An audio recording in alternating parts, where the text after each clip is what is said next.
bismillahi rahmaani rahim alhamdulilahi rabbil alamin wasalaatu wasalaamu ala ashraf al anbiyaa wal mursalin nabiyina muhammadin wa ala alihi wa sahbihi ajmain waaw man la Mouhamed Lamine Bouquet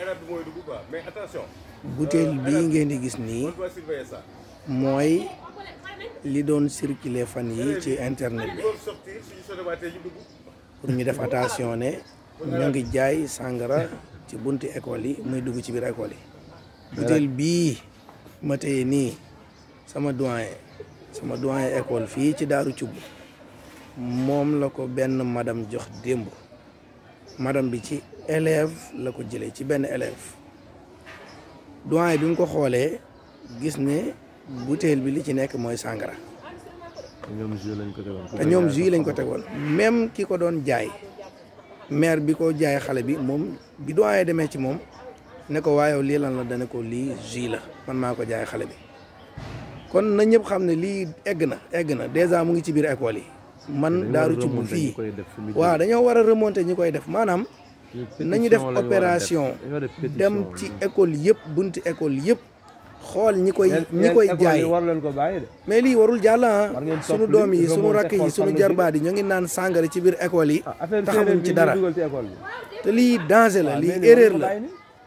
yonent bi sallallahu alayhi wasallam nee na képp ku naan sàngara ci àdduna du ko naan ca alaxira te sàngara alaxira du sàngara àdduna waaw lii daal vraiment lii daw na yaram daal wax dëgg yàlla sunu doom yi sunu jarbaat yi ñoo ngi koy naan waaw nañ ci taxawaay vraiment nañu topp lii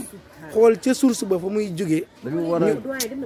waaw lii doy na waar waay lii doy na waar trop te xale yu ko jot a utiliser waaw dañoo feebar. waaw benn parent d'élève ñëw na. dégg nga loolu am na koo xam ne bii doon daw. waaw am na koo xam ne doyen ki waru ko bàyyi loolu. waaw mais comme ni nga ko waxee rek. bi ñu laajee femme bi. femme bi koy jaay moom dafa yaakaar ni jus la. non femme bi nañu wax fu mu ko jëndee. c'est-à-dire dañu war a remonter ñu xool yëpp. wan leen lii du jus. lii sàngara la sàngara la. te naan ko danger la. te nag fukki dërëm lañ koy jaay. fukki dërëm yombal ko ba mu yomb. xam nga lii tey maanaam xeex humanité la du sax xeex l'islam mais lii xeex humanité la xeex doomu aadama la lii danger la waaye nañ ci taxaw bu baax topp ko ba ca source ba usine bi koy defar ñu porter leen plainte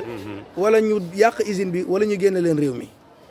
doyen nee na moom ci làmminam la ko waxee mu ne xale yi ko jot a naan ñëpp dañoo feebar pour l'instant asalaamaaleykum wa rahmatullah